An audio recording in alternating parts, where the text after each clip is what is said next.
Winter's here and winter driving can be scary. In this video, I'll share with you more than a dozen tips that I've learned over the last 50 years while driving hundreds of thousands of miles in harsh winter conditions with lots of snow in Canada. So whether you're new to winter driving or you've survived it before, I've got some great tips that you can apply today. By the end of this video, you'll be more confident than ever when winter driving. So as you can see, we got a little bit of snow last night. Welcome to Canada. Now, just so you know, this is not a sponsored video, but I'll include links to the products I use in the description down below so you can check them out for yourself. After a snowstorm, all you want to do is get going somewhere. But the first thing you need to do is to get into your car, start it up, turn on the defrosters and the heated seats or heated steering wheel if you're lucky enough to have them. Then start removing the snow and the ice starting at the top and working your way down. And there's a lot. I love using the snow broom because it's the soft foam keeps the car from scratching, keeps it from scratching the car, I should say. So much better than those snow brushes that have those coarse nylon bristles. They just seem to specialize in scratching the car.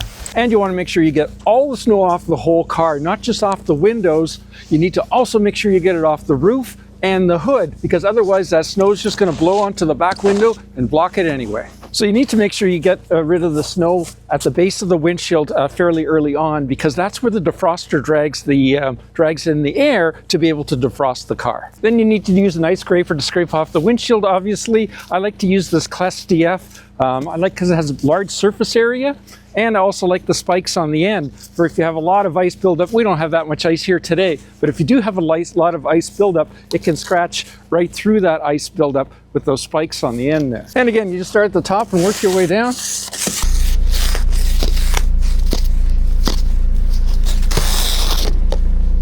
Now, if for some reason you don't have an ice scraper whatsoever, you can always use a credit card.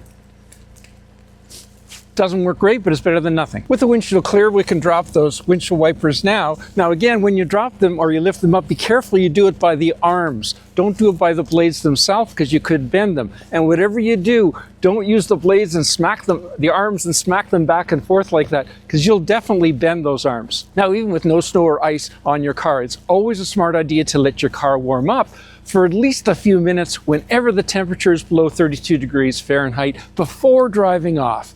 The oil in the engine internals in your car need the heat from the engine running to start coming up to temperature to avoid premature wear. You definitely don't want to drive your car aggressively until the engine is at normal operating temperature. Since your car has been warming up while you've been removing the snow, your windows should now be clear of ice and snow and you can drive off. But if there's fresh snow piled up in the front of your wheels, you'll need to look for and head toward a clear path forward where you won't need to stop anytime soon once you have traction. Planning ahead when you park in the wintertime is a great idea. Back into your driveway, because driving out straight is much easier than backing out, especially when there's snow piled up in front of your car. And it's always a good idea to turn your wheels so they're facing straight ahead when you park your car, so that again, you'll be heading straight out when you get you into your car to start your drive in the morning. If you get stuck or just due to the sheer amount of snow, remove it in front of all four wheels and be sure to turn the steering wheel so the front wheels are pointing straight ahead, and then slowly try to drive off.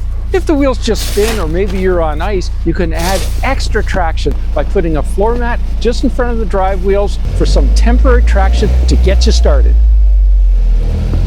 If you know a storm is coming, you can do some preparation to help you get going. If you have a block heater, you can plug that block heater in. Now, just make sure that you unplug that block heater before you start the car. Otherwise, you can totally damage that block heater. I know, it's happened to me. Also, you can position your car facing out of the driveway with the front wheels, again, pointed straight ahead, so that once you're ready to leave after the storm and your car's been cleared from ice and snow, you can just start it up, warm it up, and then drive straight ahead. Another great tip is that you can lift your windshield wipers off the windshield so that they won't freeze to the windshield when ice forms on the windshield, making it more difficult to clear and making it a lot more difficult to get the ice off the windshield wiper blades themselves. Or even better, you can place a large garbage bag or a piece of plastic across the windshield.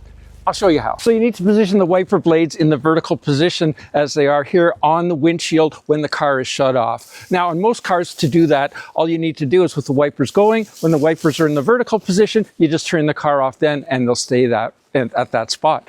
Now, newer cars like this GR Corolla, that doesn't work that way. So to do that, all you need to do is shut the car off. Within 45 seconds, hold the mist lever all the way up. The blades will come up to the vertical position and then they'll stay there. Then you just need to have a piece of plastic. Now, if you don't have anything, I suggest you go to a building supply place and you buy 6 mil plastic. Now this comes on a roll, it's 9 feet wide, and you buy it by the foot, so you buy 3 feet of it, and that'll do your windshield. Check this out.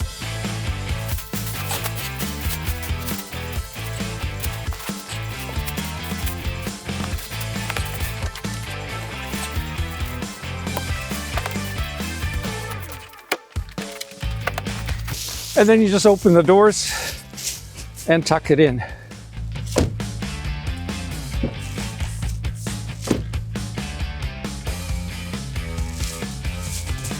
And in the morning when it's all covered with frost and snow, we'll sweep away most of the snow.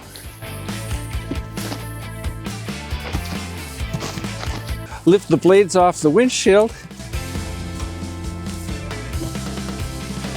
and pull off that plastic.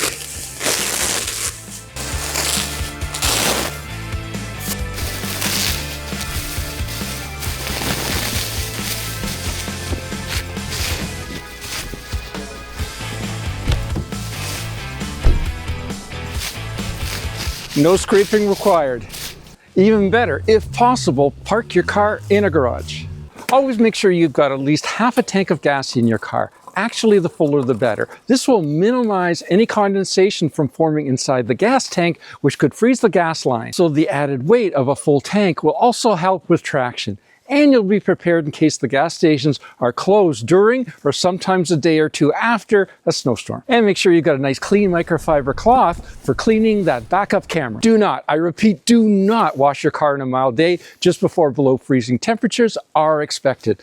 That water from the car wash will wet the door and trunk seals, and with those cold temperatures, freeze those doors shut. Check your tire pressures now to make sure they're at the correct pressure as recommended by the manufacturer. But you'll need to keep checking and correcting those pressures, because for every 10 degrees of temperature drop, your tires will lose 1 to 2 psi of pressure.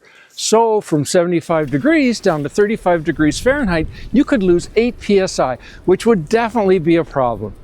You need a tire pressure gauge to test the pressures so you know if you should be adding more air. I suggest this tire pressure gauge from JACO. Now, when driving, make sure you slow down and leave earlier. I can't emphasize enough, driving slower and anticipating that it will take you longer to get wherever you're going will help you to arrive safely. And when it comes to driving techniques, slow and steady wins the race in winter driving. Reduce your speed, increase your following distance, and avoid sudden turns or braking, and you'll definitely get there. And when it comes to parking brakes, I definitely suggest you leave yours off.